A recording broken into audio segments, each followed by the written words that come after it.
we have a small issue. This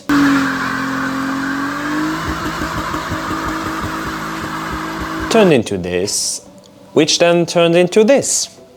Yeah, sometimes bad stuff happens, and when you're driving a 25-year-old BMW, well, the chance of something breaking is actually pretty high. So here we already have the replacement engine. We bought this engine for a few reasons. First of all, we bought it from a car repair shop that had many track tools and other things. So yeah, it was bought by a professional garage who also changed the rod bearings because it was one of their workers' cars. So everything should be good. Usually I would never buy an engine with new rod bearings, especially if I didn't do the work myself. But we got this whole thing for 700 bucks with cats, with the ECU, with the engine loom, with new water pump, new tensioner, new belt, and the rod bearings done. I can sell the cats because we have two spares, sell the ECU and the loom, so the engine only cost about 200 bucks for a 2.5 litre M52 TU that has new rod bearings. Pretty good deal, I guess. Before installing this thing though, I'll take off these cats and the intake manifold, because on my brother's car we run an M54 manifold, so yeah, this will have to go.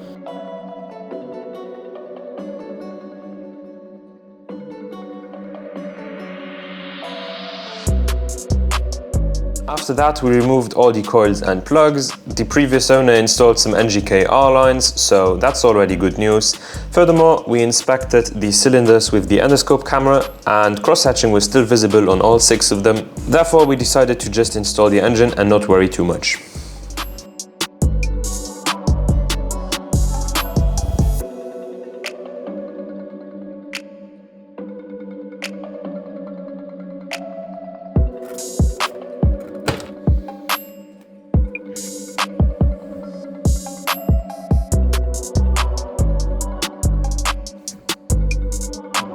Now all the basic covers, trim, everything is out of the way. On M52 TUs, you always have to undo the throttle cable because of the electromechanical throttle body, which the M54 doesn't have. In that aspect, M54s are easier to swap. Unfortunately, the climate system is still working, so I cannot just yank that out, which is why I'm gonna have to undo the compressor from the block. That way I'm not venting any gases, the system stays in the car and it's gonna work afterwards. Win-win.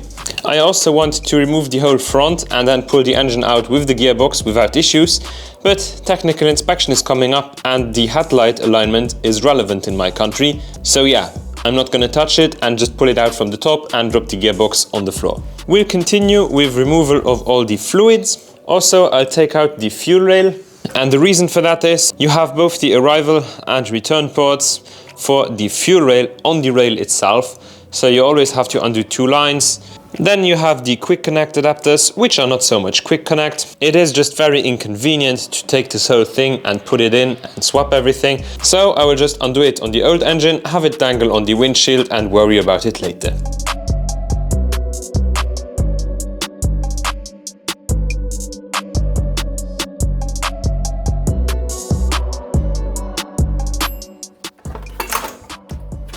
Whoop. That thing is off.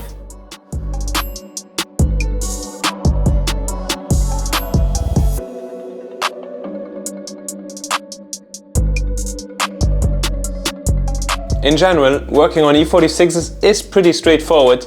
The only thing I hate to the death is the garbage cooling system. On my E34 there are 3 hoses. On this car there's 3 hoses from the cabin to the secondary water pump. Why? Actually, let's count. 1, 2, 3, 4, 5.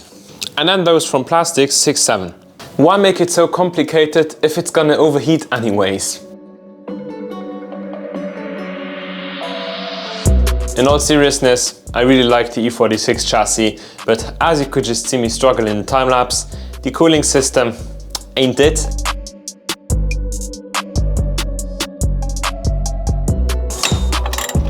Make sure to like and subscribe if you don't have a lift.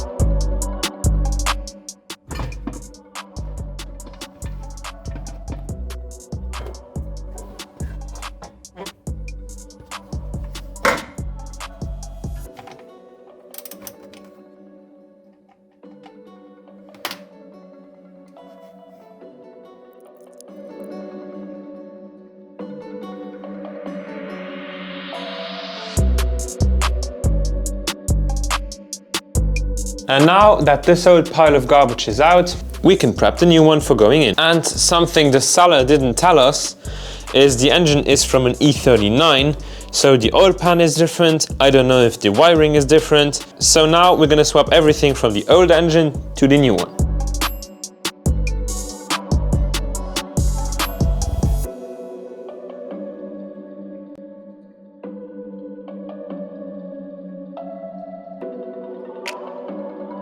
The silver plate is the manifold adapter for an M54 manifold running MS42 ECUs.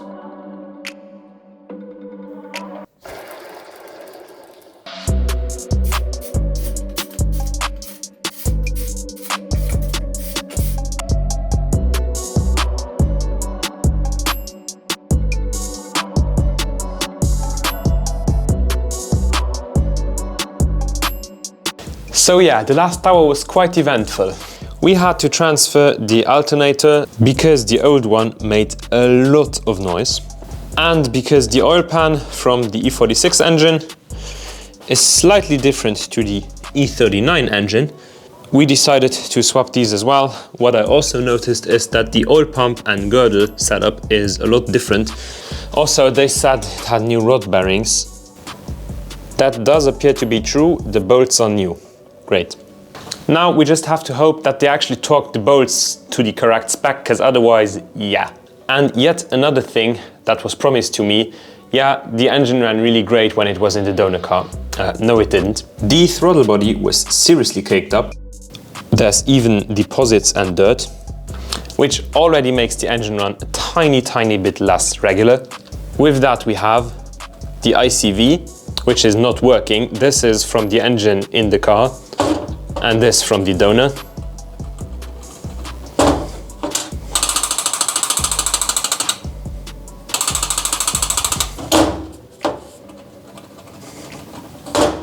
Clearly a big difference between the two, and I guess the engine didn't run good. And since they did the rod bearings, well, they said there was no oil coal in the engine. This is what I consider to be a halfway clean engine. But yeah, that is going on to the new engine. Also, the oil pump assembly from the old engine is different to the new one. So I quickly measured the space from the oil pickup tube to the deck, and both measurements came in at about 1 millimeter, which I guess is just an error I did while measuring.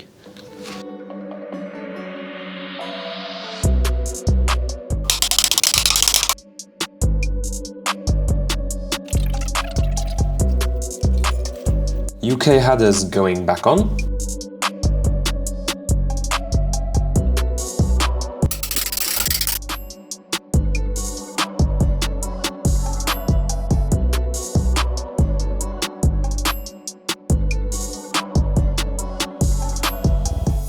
As you can see, the engine is already in. This wooden block is just so it doesn't tip to the front because the gearbox is not installed.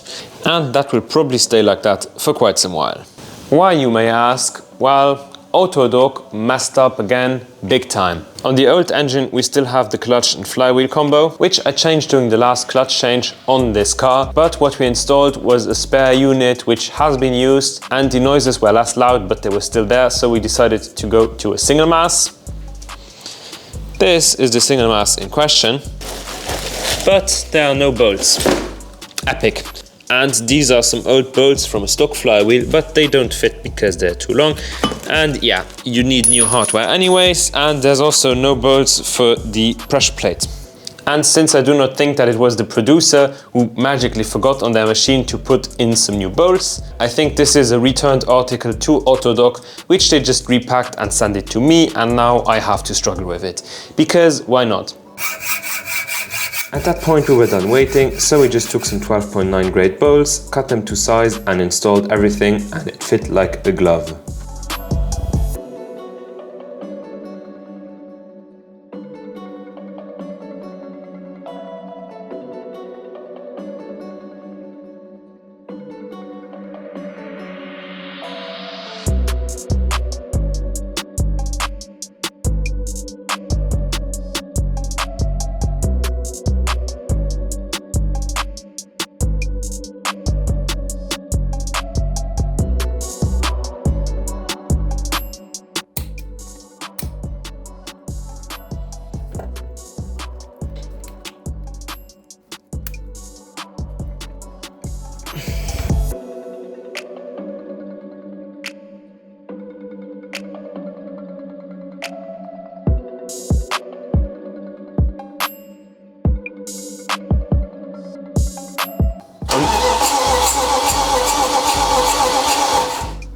Bisludaske.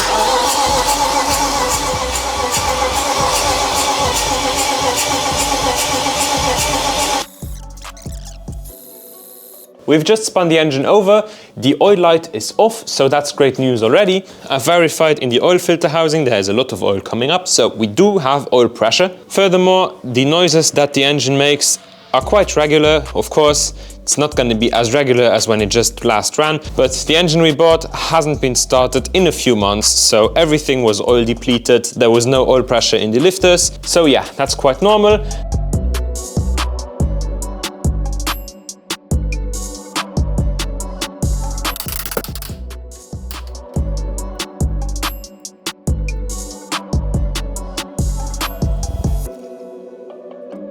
Vamos, pressure regulator,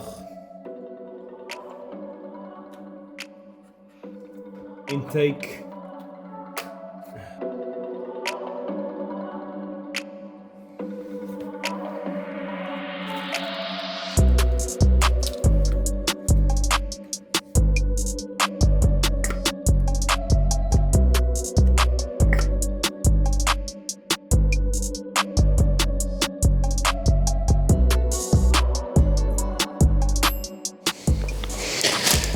So, and this is the replacement membrane. This one was still fine, but it had split at one place right there, which means that it no longer held the vacuum.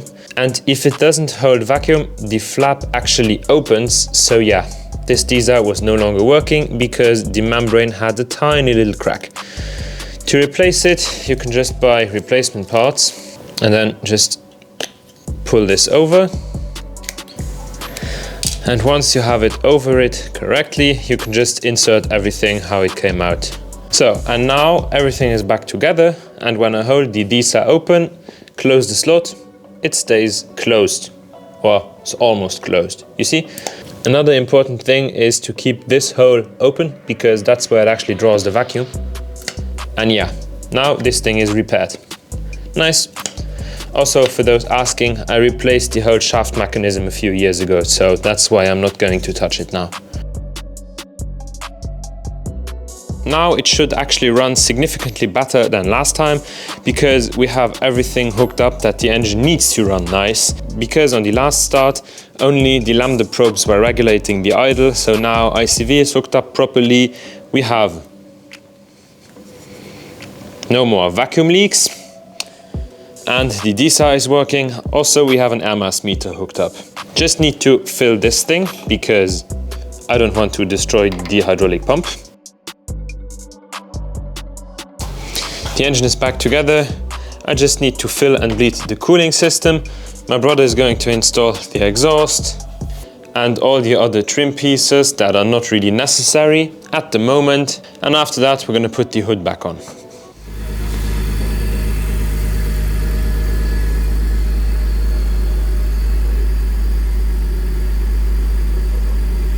Please tell me down below if I should make the next videos more detail oriented as I did in the past, or just leave the editing style from the last few videos.